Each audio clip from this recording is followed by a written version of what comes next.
खुलुमबाय बड'लेण्ड खौरांनि स्टुडिअ आं रमेन बर' हादोर नाङै कोरोना भेक्सिन होनाया गोख्रै हाराव सोलिगासिनो दङ।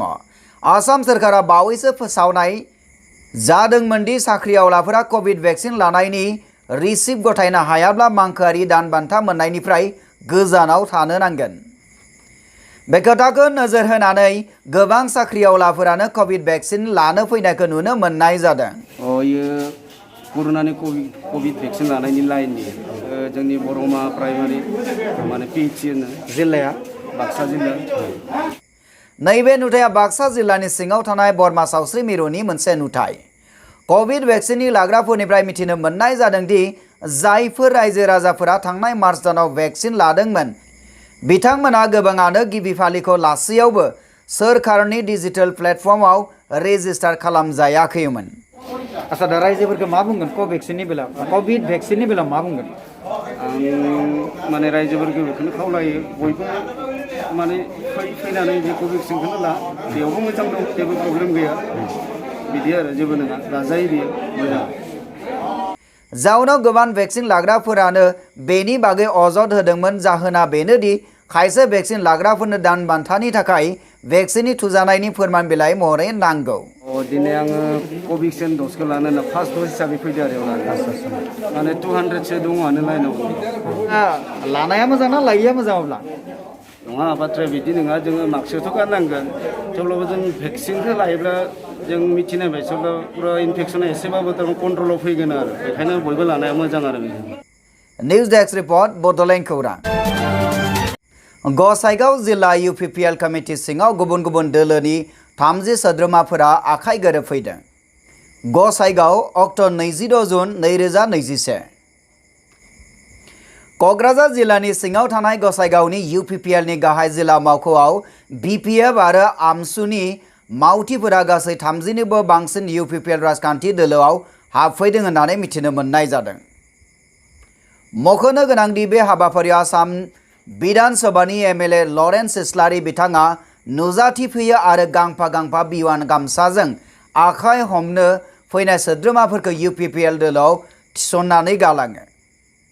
खौरां मेलनि गेजेरजों MLA लरेन्स इस्लारि बिथाङा फोरमायथिदों दि बावैसो सिगां सानै बिधान सभानि MLA UPPLनि आरो BPF दोलोनि रुंसारि जानानै थांनाय सानैनिबो लांदां जायगायाव फैगौ जानो गोनां बिसायख'थियाव UPPL दोलोनिफ्रायनो आरोबाव बिजाथि फसंनाय जागोन होननानै रोखायै फोरमायथियो बिथाङा।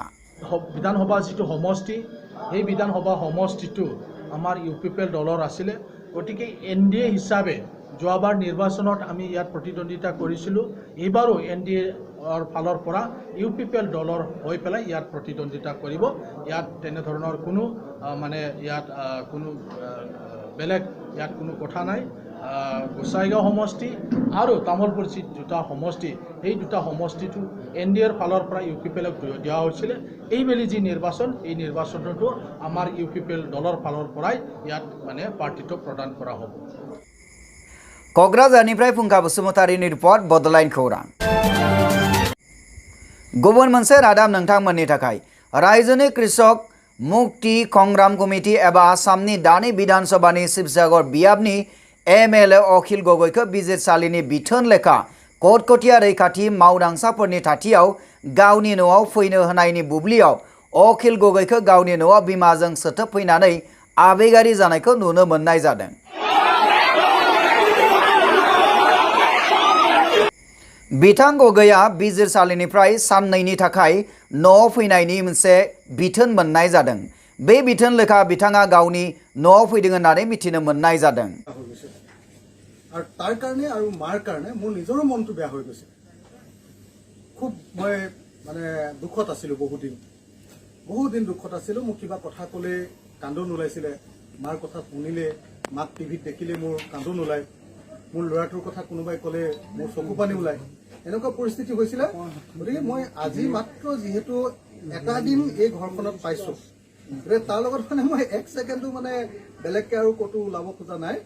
आरो रायजो राजाफोरा बिथां अखिल गगैखौ नायनो थाखाय गोबां हांखुर जानायखौ नुनो मोननाय जादों।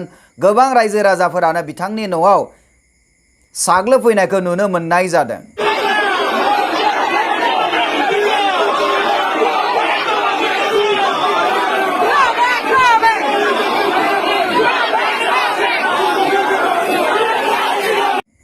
बोसोर मोनसे आरो खावसेनि उनाव गावनि नखरनि गासैखौबो लोगो मोननायनि खुसिखौ गुस्थि लोमै नुनो मोननाय जादों।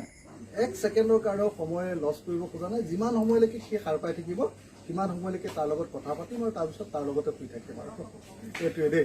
আৰু কাইলৈ মাৰ ওচৰলৈ যাম, ঠিক তেনেকৈ মাৰ লগতো অকণমান সময় কথা পাতিম। তো আৰু মোৰ নিজৰ গাঁও সেইখন ঠাইলৈ যাম এতিয়া। গাঁৱৰ মানুহবিলাকক ইমান দিন লগ পোৱা নাই আৰু সেই মানুহখিনি গাঁৱৰ মানুহখিনিয়ে মোৰ কাৰণে তাৰমানে আপোনালোকে আচৰিত হ'ব যে এতিয়াও মানে যি ধৰণে ত্যাগ কৰে। মোক ক'ৰবাত এৰেষ্ট কৰিছে বুলি ক'লে গাঁৱৰ মানুহ ৰেলালিত উঠিয়ে ট্ৰেইন ৰখাই দিয়ে। মোৰতো কেতিয়াবা ভয় লাগি যায়। গতিকে সেই মানুহখিনি আমাৰ গাঁৱৰ মানুহখিনিক এবাৰ মাত দিব লাগে। চব মানুহৰ ৰৈ আছে। গতিকে মই সকলোকে আকৌ বিদায় জনাইছোঁ। মই আশা কৰিম যাতে আপোনালোক এতিয়া বিদায় ল'ব আৰু বিশেষকৈ এখেতসকলৰ ডিউটি কৰি আছে, এখেতসকলেও নহ'লে অসুবিধা পাব পাৰে। গতিকে মই আপোনালোকক বিদায় জনাইছোঁ। ধন্যবাদ দেই। আৰু আপোনালোকক ইমান দিন লগ পোৱা নাই যে এবাৰ চুই চাবলৈ মন আছিলে আপোনালোকক চবকে দেই। গোটেইখিনি মানুহ মোৰ একদম ঘৰুৱাৰ নিচিনা সাংবাদিকখিনি, গোটেই ফটোগ্ৰাফাৰ সাংবাদিক গোটেইখিনি, কেমেৰামেন গোটেইখিনি। গতিকে মই আপোনালোকক এবাৰ চুই চাব মন গৈছিলে, কিন্তু আজি সম্ভৱ নহ'ল। মানে বেছি ঠেলা হেঁচা হ'ল। আৰু এতিয়াতো আপোনালোকে দেখিছে ইয়াতে ডিউটি আছে পুলিচৰ। গতিকে মই সেইটো ব্ৰেক কৰাটো উচিত নহ'ব। আৰু এতিয়া যিহেতু মই MLA হ'লো ন, গতিকে মই আৰু বেছিকৈ নিয়ম ব্ৰেক কৰি থাকিলে কথাটো বেয়া হ'ব। আগৰ নিচিনা যিহেতু এতিয়া এই মুহূৰ্তত আন্দোলনকাৰী নহয়, গতিকে আৰু আগৰ নিচিনাকৈ এতিয়া খেলা হেঁচা বা চিঞৰ বাখৰ নকৰোঁ আৰু দেই। ধন্যবাদ। Good night.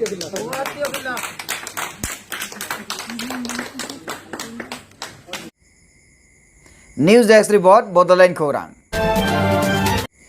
मानसि महरै थांना थानो थाखाय मानसिनो संसाराव जानो लोंनो आरो थानायनि अनगायैबो गंसे समाजनि गोनांथि जायो। समाजनि बे गोनांथिखौ मोनदांनानै गंनै नखरा 12 बोसोरनि उनाव गंसे समाजाव हाबफैयो।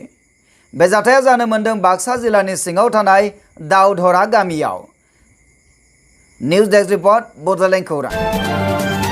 BPF राजखान्थि हान्जा आसाम आरायग निधिनो 25 लाख रांनि अनसुंथाइ होदों।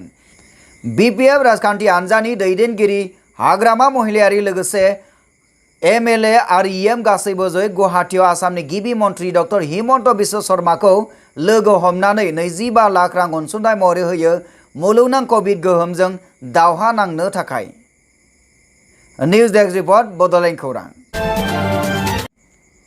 नोंथाङा नायगासिनो दङ बडोलेण्ड खौरां। सुंद' कमार्शियेल ब्रेकनि उनाव फैफिनगोन नोंथांमोननि सेराव। इन्स्टिट्यूट अफ हेल्थ साइन्स पारामेडिकेल कलेजनि जानानै नोंथांमोननिसिम आंनि गोसो गोरबोनिफ्राय अननाय आरो खुलुमनाय जासिहरग्रोबाय। आं नोंथांमोननो मोनसे मोजां खौरां फोसावनो लादों। बेनो जाबाय बे इन्स्टिट्यूटआव NM नार्सिं आरो लेबरेटरिनि CMLT DMLT आरो BMLTनि थाखाय मुं थिसननाय सोलिगासिनो दं। जायफोर फरायसाया गावनि जिउखौ ब्राइट फिउचारनि थाखाय सिमां नुदों बिथांमोना बे इन्स्टिट्यूटआव मुं थिसननो हागौ।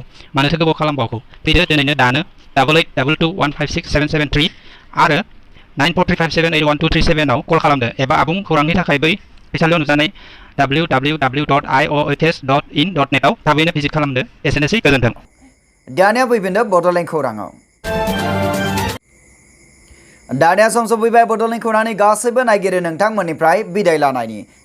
जोबथानाय बडोलेण्ड खौरांनि गासैबो नायगिरि नोंथांमोननिसिम अननाय मोजां मोननाय आरो सिबिनायखौ बावहरफिननानै दिनैनि रादाबखौ एसेबां फोजोबनाय जाबाय। गोजोन्थों।